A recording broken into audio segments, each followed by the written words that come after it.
Ici, parents et enfants sont comme chez eux. Dans ce lieu d'accueil, ils viennent chercher de l'espace, des jeux, des livres, mais surtout des rencontres. Cette question de brassage social, je la trouve super importante pour mon fils et pour moi en fait. Elle vient s'amuser et un peu s'épuiser, on pourrait dire.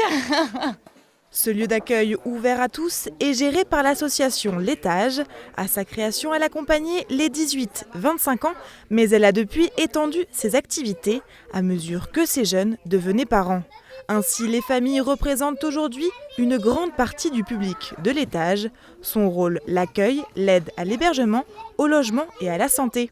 La réflexion a été engagée de longue date sur l'accompagnement de ces jeunes parents qui sont souvent quand même des parents en situation difficile, en situation précaire.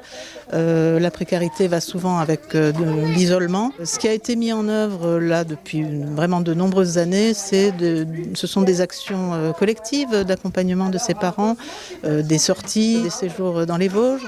L'association accompagne également parents et enfants en situation administrative complexe.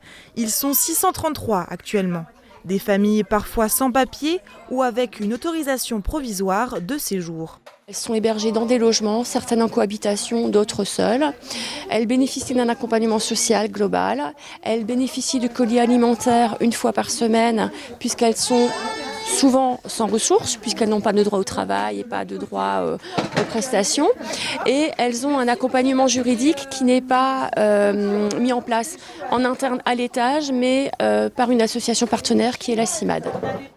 Chaque jour, environ 400 personnes sont de passage dans les locaux de l'association et les publics tendent à évoluer.